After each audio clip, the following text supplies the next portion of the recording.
So my excuse for not playing rugby at an early age of being short, currently 5'7", was a poor excuse because some people can do it.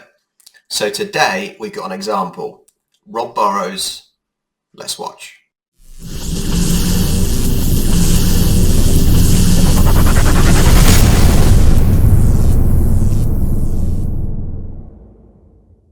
So a few videos back, I gave the reasoning of not playing rugby that I was short and it gave me bad experiences at school level from basically getting flattened.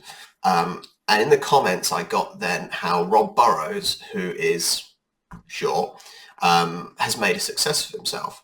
First of all, I was told and found out that he's got motor neurons disease, which is pretty crap, to be honest. And you've got to feel sorry for the guy. I think anyone that gets it, but I think with this, it's going to affect his career if it hasn't already. This is my first time watching it, so I don't necessarily know all the background. So if he's retired already, let me know. I'm really not sure, but I'm keen to watch this tribute of him. I think this was a tribute for his 500th game. So let's go. You look back at Rob Burrow's career, given his size, I remember people talking when he was a young kid saying, well, I'm not quite sure whether he'll have what it takes, I don't think he's big enough. This is my original thought for me. Stereotype what a rugby league player should be. Well, Rob Burrow's defied that and he's been an incredible player, not just knocking out 500 games but being world class at it. So my assumption, of being short and struggling in rugby isn't necessarily wrong, because even this guy's saying there is that stereotype. But it's what you do to overcome it, I suppose. And that's the same in life, isn't it? You've got to overcome the difficulties you face. As well, and I can think of the try against St Helens in the grand final, and so many moments when he's just left the all audience with jaw-dropping, spectacular moments. And real honour to have known the kid, let alone play with him. And I'm really excited for him. You can tell the size difference there. And he's asking for it. It's a brilliant Burrow try. A fantastic Rob Burrow. Why didn't I see that sort of run in the England game yesterday? A try like that is brilliant because you can see actually sometimes being short is, and small is actually a benefit because you're a smaller target to grab hold of. You can be fast. You're able to duck, dodge and dive like in dodgeball. So there are some benefits, obviously. I'm usually not one for knowing what I'm doing at the time. I don't plan things and a lot of stuff my body just goes where of this camera it wants at times. That's some diving. He's jigged and stepped and ducked under and then scored under the post. I've watched it back a few times and it's probably the biggest moment in my rugby career. Certainly when the lads, jumping on you, after you've just scored it. I remember Danny being the first one there, and there's a clip of him mugging me and it's slow motion, and that's something which I'll remember forever.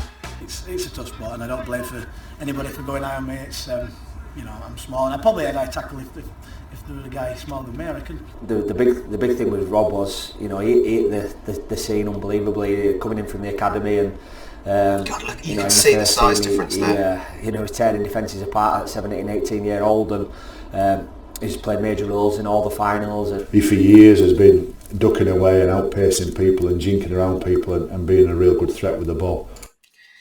All the descriptive words that these guys are using for him,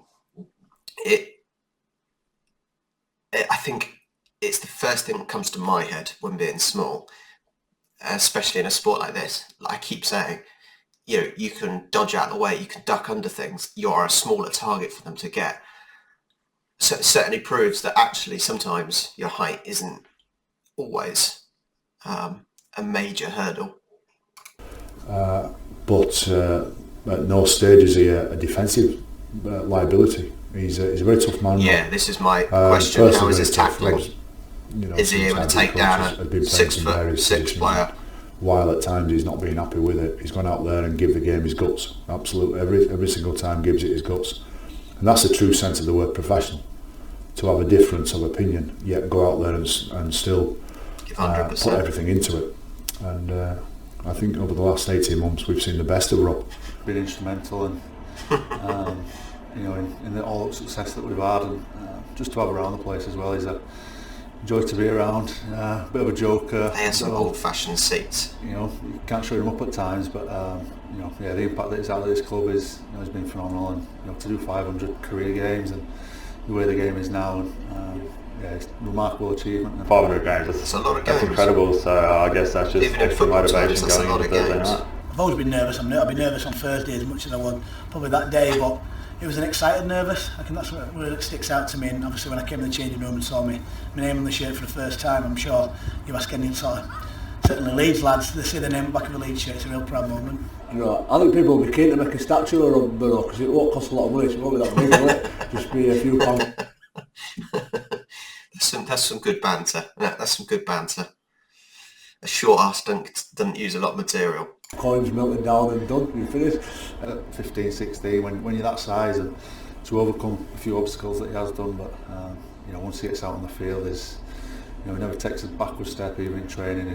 He likes to get stuck in there, and he's probably up there one of our best defenders. For the size of him, surely he can't be one of your best defenders. Surely not. Takes a backward step. So I want to see some of his tackling. That you get out there and to do 500 games, and he looks after himself at times. He does the right. He knows his body, so he'd be able to manage that really well.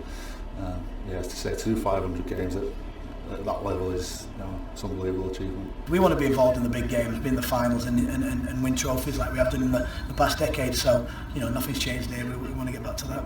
37 journalists here and 37 journalists voted for that man as the man of the match. Well, it just shows that, as I said, in a game that you think everyone needs to be huge, it's not always the case. Now, I reckon there aren't many of these players that are short like that, but he's clearly proven that actually it's the ability to get past the players that helps. I think sadly it didn't really show any in that video. It didn't really show any clips of the defending side of his game, because you could only assume that it is the weak side. However, those guys are saying how good at defending he is, but I think the attacking side, it shows he can do it. He can be quick. Short people can be just as quick, if not quicker than tall people. And that ability to dodge out of the way of players coming to tackle you. You've got a lower centre of gravity. It's easier to change directions most of the time. And like I said, he obviously clearly has the speed. I think it's I think this sort of player should be highlighted more at school level, in the fact that it's about inclusion.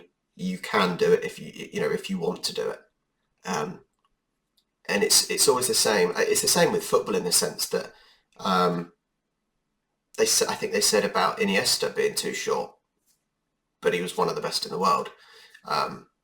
There's plenty of players that don't make it because of their size. So like I said, these sort of players need to be highlighted at an earlier age to really show kids you can do it. I think that's a perfect example. Anyway, guys, thank you very much. I hope you enjoyed. Remember, like, share and subscribe. That's the big one. And I'll see you next time.